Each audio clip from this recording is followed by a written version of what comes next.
Malam itu, langit Gunung Angkara menghitam.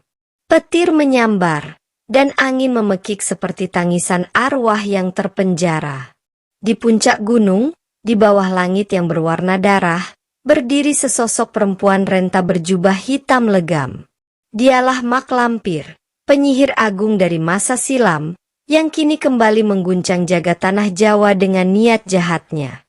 Di hadapannya berlutut Arya Soma, bukan lagi manusia biasa, melainkan makhluk setengah siluman yang telah tunduk pada kekuatan hitam.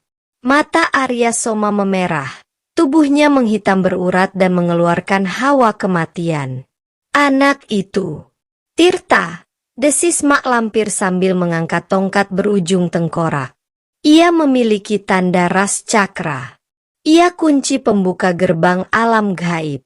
Temukan dia, hidup atau mati. Arya Soma mengangguk patuh. Tanpa berkata sepatah kata pun, ia berputar dan lenyap bagai kabut hitam yang ditiup angin gunung. Perintah Mak Lampir telah menggerakkan petaka baru di tengah tanah para pendekar. Tanda Rah Cakra di punggungnya. Bawalah dia dalam keadaan hidup padaku. Pergilah.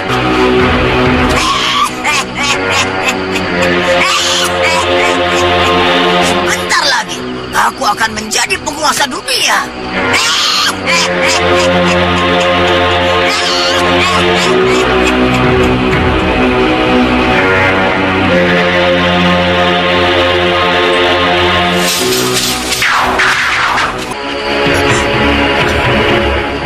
Tenang, Nyai. Aku akan membantumu dengan setulus hati. Kalau anak ini dibiarkan terus seperti ini, dia akan sangat menderita. Apa kau tidak kasihan pada anakmu? Soma, kau... Soma... Soma... Aku percayakan pengobatan anakku padamu. Tapi ingat, Arya Soma tetap anakku. Jangan khawatir, Parwati. Aku berjanji, Arya Soma tetap menjadi anak. Pegang erat, salurkan tenaga ke ujungnya, lalu lepaskan seperti panah, ujar si pengemis. Sekar Arum mengayunkan tongkatnya. Angin menghempas. Batu kecil terbelah. Ia mengulanginya, lagi dan lagi. Hari berganti hari.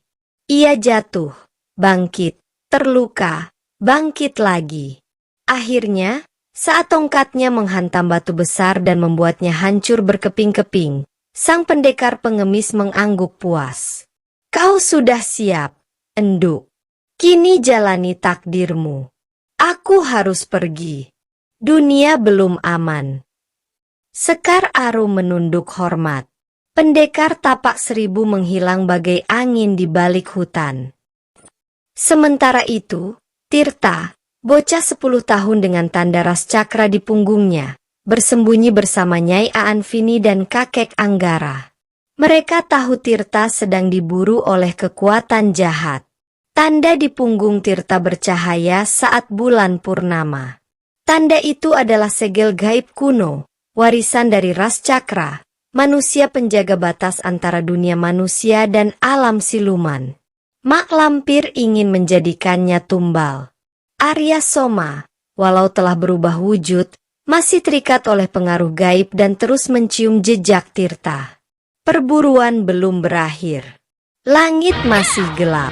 Dan perang antara terang dan gelap belum usai.